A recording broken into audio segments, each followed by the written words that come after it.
नमस्कार दोस्तों, फिर से एक बार मैं नरेश महानंद आपका लाइव शो में स्वागत करता हूं। और दोस्तों, आज हम बात करने वाले हैं मसीही परंपरा के बारे में, यानी कि क्रिश्चियन ट्रेडिशन। ये होता क्या चीज है दोस्तों? अगर देखें तो पेंतीकोस्त के दिन से ही कलीसिया का निर्माण हुआ है ना। पेंतीकोस्त के दिन 3,000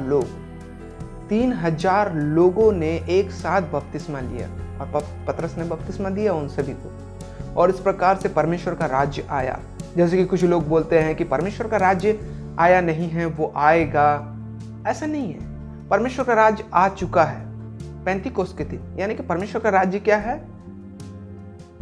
वो है कलीसिया, वो है चर्च।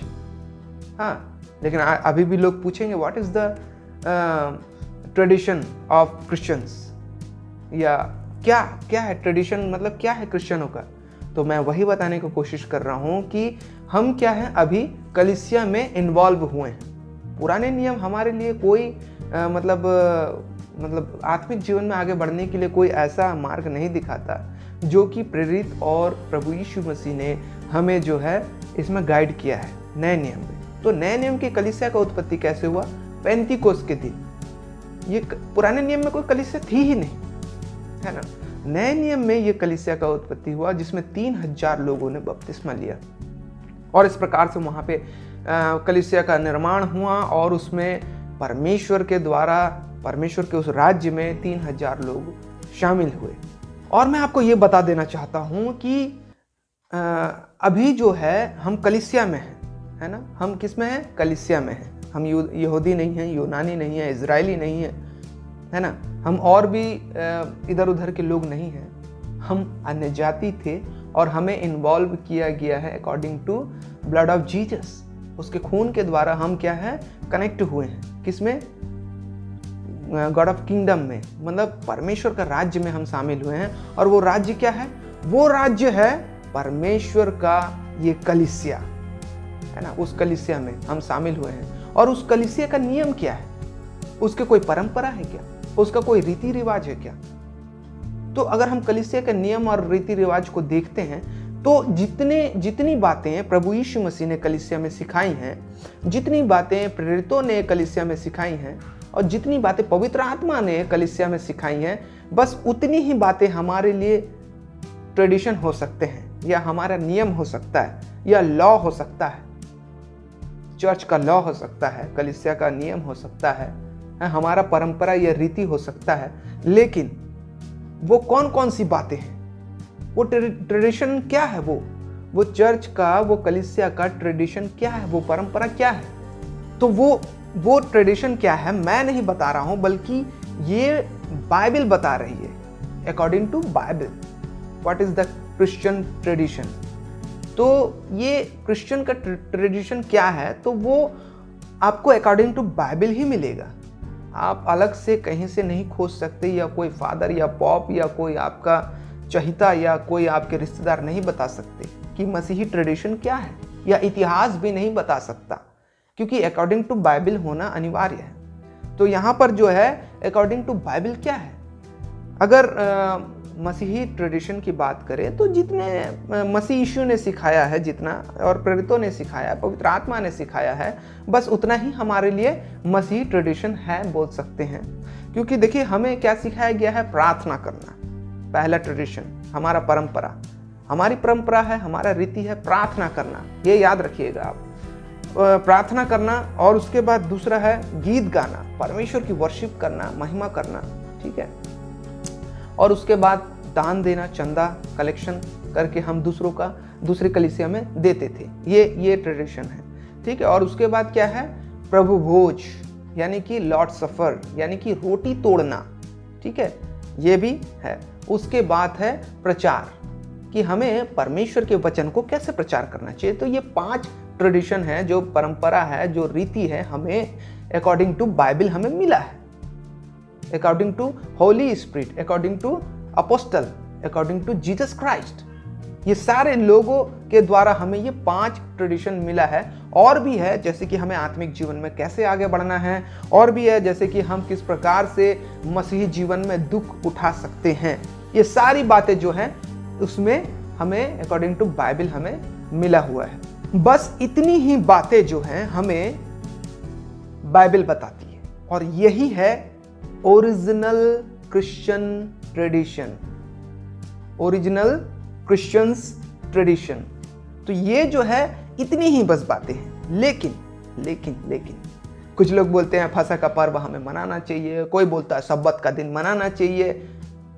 Are you Jews? तुम क्या यहूदी हो?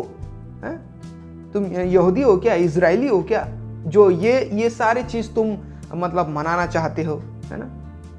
हमें बस इतना ही मिला था, और इसके बिहेव में और कुछ नहीं मिला हमें जो हमारी परंपरा है इसके बिहेव में और तो कुछ मिला ही नहीं हमें। और यही सब चीजें हैं जो बाइबल हमें बताती है। क्या आज की जितने भी मसीही कांग्रीग्रेशन है, जितने भी मसीही लोग हैं, है ना, उनके जितने भी कांग्रीग्रेशन है अलग अलग हैं, वो जितने भी मसीही लोग हैं, मैं किसी संस्था या डिवीज़न की बात नहीं कर रहा हूँ, मैं सारे को एक ही में इंक्लूड कर रहा हूँ। जितने भी मसीही लोग हैं, ठीक है, वो क्या इसके अकॉर्डिंग हैं? आप लोग सब बता सकते हैं। क्या इसके अकॉर्डिंग जितनी 5 बातें मैंने बताई है, क्या वो ट्रेडिशन को फॉलो कर रहे हैं, कि वो ट्रेडिशन से आगे बढ़ चुके हैं, या वो ट्रेडिशन के बाहर हो चुके हैं, या दूसरा नया ट्रेडिशन चालू कर चुके हैं? तो ये हमको समझने की बहुत जरूरी है कि ये जो ट्रेडिशन है ये कहां से ला रहे हैं मसीही लोग, है ना? ये सारे मसीही लोग अकॉर्डिंग टू बाइबल नहीं जा करके वो अकॉर्डिंग टू वर्ल्ड जा रहे हैं, अकॉर्डिंग टू क्या डिनोमिनेशन जा रहे हैं। तो ये किस प्रकार से वो तैयार कर रहे हैं जो बाइबल के अनुसार नहीं है। मैं और एक ट्रेडिशन की बात करता हूं जो आज चल रहा है रनिंग कंडीशन में, और वो ट्रेडिशन क्या है? देखिए, बाइबल में तो एक ही नाम दिया है, मत्ती 16:18 में भी बोलता है कि मैं अपनी कलीसिया बनाऊंगा। इसका मतलब यह है कि यीशु ने अपनी कलीसिया बनाई। समझ जाइए कि मेरा नाम नरेश महानंद है, तो लोग क्या बोलेंगे कि ये नरेश का घर है। अगर मैं घर बनाता हूं तो ठीक है, घर बनाता हूं तो बोलेंगे नरेश का घर है, ठीक है। और उसके बाद अगर मेरे नाम से ही अगर बहुत सारे घर रहेंगे, मेरे नाम से ही बहुत सारे घर, देखिए ये माइंड देने वाली बात है, दिमाग लगाइए और सोचिए कि मेरे नाम से ही अगर बहुत सारे घर रहेंगे ऑल ओवर इन वर्ल्ड, या फिर ऑल ओवर इंडिया बोल सकते हैं, जहां कहीं भी हो, तो मेरे को अगर चिट्ठी भेजना होगा तो मैं किसके थ्रू भेजूंगा? नाम तो एक रहेगा ही अटैच, ऐड रहेगा, लेकिन मैं एड्रेस के थ्रू भेजूंगा ना। तो कुछ लोगों ने अपने जो नाम को, जो कलीसिया, जैसे कि किसकी कलीसिया है ये प्रभु यीशु की कलीसिया है, तो नाम किसका रहेगा? यीशु मसीह का, तो मसीह की कलीसिया। लेकिन आज बहुत सारे अलग अलग डिनोमिनेशन, अलग अलग नाम। देखिए ये ट्रेडिशन एक चल रहा है, मैं कौन कौन सा ट्रेडिशन चल रहा है बता रहा हूँ, जो अकॉर्डिंग टू बाइबल नहीं है, अकॉर्डिंग टू बाइबल रॉन्ग है, हाँ बाइबल के अनुसार गलत है वो। तो वो पहला नाम, कलीसिया का नाम, अलग अलग नाम है ना, ये इस बात को आप गौर करिए, ठीक है। तो कलीसिया में ये अलग अलग नाम जो इन लोगों ने रखा है, जितने भी हमारे मसीह भाई बहन हैं। और फिर उसके बाद दूसरा, आराधना में क्या मसीह प्रभु जब सिखाए क्या इस प्रकार से कि वाद्य यंत्र का उपयोग करना, है ना, या डांस करना या एंजॉय करना, है ना, आराधना के टाइम में, है ना, अकॉर्डिंग टू बाइबल रॉन्ग है, ये अकॉर्डिंग टू बाइबल रॉन्ग है, ठीक है। फिर उसके बाद ये बाइबल के अनुसार ये गलत है। फिर उसके बाद हम और देखते हैं कि अपने आप को बड़ा बड़ा भविष्यवक्ता बताते हैं, बड़े बड़े प्रॉफिट बताते हैं, I am the big profit, अब मेरी बातों को सुनो। और क्या प्रॉफिट करते हैं? वो कुछ प्रॉफिट नहीं करते हैं, वो बस मनुष्य को लालच देने वाली सारी भविष्यवाणियां करते हैं, है ना।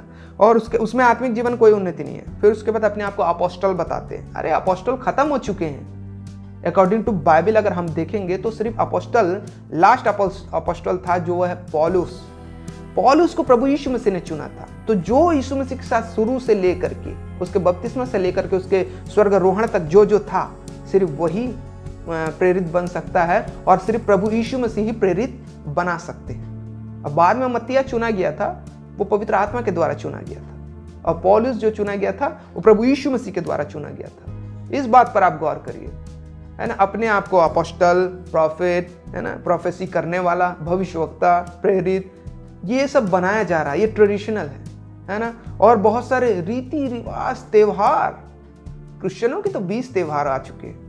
क्या ये सारे त्योहार अकॉर्डिंग टू बाइबल है? नहीं है।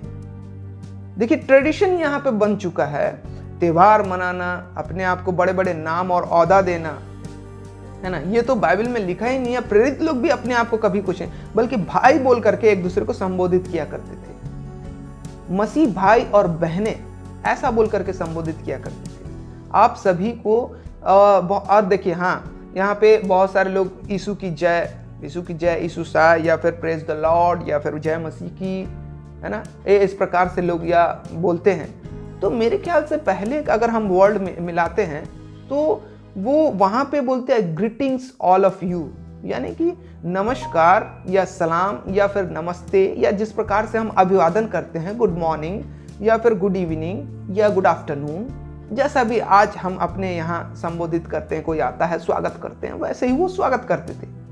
कभी भी ऑर्डिनरी वो कुछ यूज नहीं किए उस वर्ड के लिए कि क्रिश्चियनों को मिलते समय ऐसा वर्ड इस्तेमाल करना चाहिए।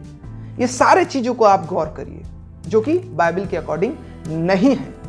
मैं आपको एक बात बता देना चाहता हूं दोस्तों, देखिए, आपको अनंत जीवन का मुकुट और जीवन का फल और अनंत जीवन कैसे मिलेगा? ये सिर्फ और सिर्फ यीशु मसीह के बातों को फॉलो करने पर, प्रेरितों के बातों को फॉलो करने पर और पवित्र आत्मा की बातों को फॉलो करने पर, जो कि अकॉर्डिंग टू बाइबल है और नए नियम में हमें बताती है। ठीक है, कि कलीसिया में हमें कैसे उठना चाहिए, कैसे बैठना चाहिए, क्या करना चाहिए, वो सारी बातें लिखी गई हैं। लेकिन लोग ध्यान देते नहीं है, क्योंकि आजकल जितने भी मसीह हैं वो सब उनके पीछे भाग रहे हैं जो ठग हैं। जैसे कि वो अन्य भाषा का दान देंगे बोलते हैं, वो पवित्र आत्मा का दान देंगे बोल करके ठग रहे हैं आपको, है ना।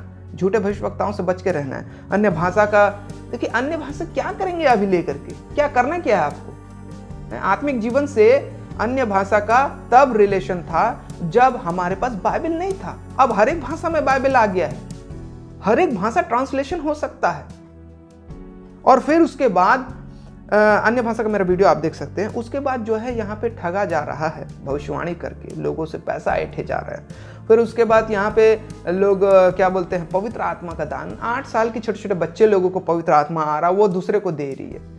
इस प्रकार से लोग अपने चर्च का वाहवाही करवा रहे हैं, अपना नाम को फैला रहे हैं और आप सभी को भ्रमित कर रहे हैं। आप सोच के देखिए, इसीलिए बोला गया है कि मेरी प्रजा अज्ञानता की वजह से बंधुआई में पड़ती है, शैतान के बंधन में हम पड़ रहे हैं। हमारा एक लूसीफर मूवी आ रहा है, आप उसको देखिए कि किस प्रकार से आप शैतान के बंधन में पड़ते हैं और आपको पता भी नहीं चलता। आप सोचते हैं कि ये प्रभु का काम है और बड़े बड़े चिन्ह और चमत्कार हो रहे हैं, ऐसा बोला जा रहा है। और इस प्रकार से क्या है, वो आपको विस्मित कर रहा है, भ्रमित कर रहा है और आपको अपने ही दिमाग को इस्तेमाल करने से मना कर रहा है। और आपको जो दिखाता है आप सोचते हैं वही ठीक है, जो दिखता है वही बिकता है, ऐसा सोच करके आप जी रहे हैं। तो ऐसे में फिर विश्वास की क्या बात हुई? फिर आपके जीवन में तो कोई विश्वास ही नहीं है। तो आज हमारे जीवन में मसीही क्रिश्चियन ट्रेडिशन, मसीही परंपरा क्या है, ये सारी बातें मैंने आपको बताई, जो कि है प्रार्थना करना, गीत गाना, वचन प्रचार करना, प्रभु भोज लेना और चंदा। और इस प्रकार से मसीह जीवन में कैसे आगे बढ़ना, ये सिर्फ यीशु मसीह सिखाते हैं हमें, जो कि वो राजा हैं हमारे कलीसिया के। और उसके बाद प्रेरित अपोस्टल सिखाते हैं जितने भी हैं, और उसके बाद पवित्र आत्मा हमें सिखाती है। तो आज हमें अकॉर्डिंग टू बाइबल पवित्र आत्मा गाइड करती है जब हम वचन को पढ़ते हैं। आज कोई भविष्यवाणी की कोई जरूरत नहीं है, आज कोई अन्य भाषा की कोई जरूरत नहीं है, आज कोई अपोस्टल की कोई जरूरत नहीं है। इस सारी चीज़ों की आप एनालाइज करें और उसके बाद आप मुझे कमेंट करें और मुझे बताएं। तो दोस्तों, आज के लिए इतना ही। इसी प्रकार से हम नए नए वीडियो के साथ आपके पास आते रहेंगे, आपको परमेश्वर का ज्ञान बताते रहेंगे। दोस्तों, हमारा जो लाइफ्स ऑफ फाउंडेशन है, जो कि एक एनजीओ है, जो कि स्टेट लेवल पे है, उसके बाद हम नेशनल लेवल, उसके बाद इंटरनेशनल लेवल पे काम करने का हम प्लानिंग कर रहे हैं। तो आप हमारे लिए प्रार्थना करें और हम भी आप सभी के लिए प्रार्थना करेंगे। और हमारा लाइफ्स ऑफ फाउंडेशन जो पुअर फैमिली होते हैं या पुअर चिल्ड्रन होते हैं, उनको एक गाइड करता है कि उनके लिए प्रशिक्षण केंद्र खुलवाता है। कंप्यूटर प्रशिक्षण केंद्र, सिलाई मशीन प्रशिक्षण केंद्र, ब्यूटी पार्लर और हमारा नर्सिंग होम नर्सिंग प्रशिक्षण केंद्र, ताकि ये छोटे मोटे काम करके वो अपने जीवन को चला सके, क्योंकि आजकल जॉब लेस हो चुका है, ख़त्म हो चुका है और जॉब करने पर भी आपको उतना सैलरी नहीं मिल पाता है। तो ये हमारा मुहिम है जो हम चला रहे हैं। और भी बहुत सारी चीज़ हैं जो हम अपने सदस्यता के साथ करते हैं। महिलाओं के लिए सशक्तिकरण हम एक योजना कर रहे हैं, महिलाओं के लिए हो गया, पुरुषों के लिए हो गया, बच्चों के लिए हो गया। इस प्रकार से बहुत सारे प्लानिंग हमारे लाइफ शो फाउंडेशन में चल रहे हैं। तो आप हमारा साथ दें, जैसे कि हम अनाथ आश्रम वृद्धाश्रम भी बना रहे हैं, तो आप हमारा साथ दें। हमारे लाइफ शो अकाउंट पे आप हम अपने दान सहयोग राशि को सेंड कर सकते हैं, हमारी मदद कर सकते हैं, हमारे साथ जुड़ करके परमेश्वर की सेवा कर सकते हैं, चाहे आप दुनिया के कोई भी कोने में क्यों ना हो, और हमारे साथ परमेश्वर के ज्ञान को दूसरों तक पहुंचा सकते हैं और आप हमारा सहयोग कर सकते हैं। इसी प्रकार से नए नए वीडियो के साथ हमारा फिर से मुलाकात होगा। तब तक के लिए हम आपसे अलविदा चाहेंगे। नमस्कार, गुड बाय।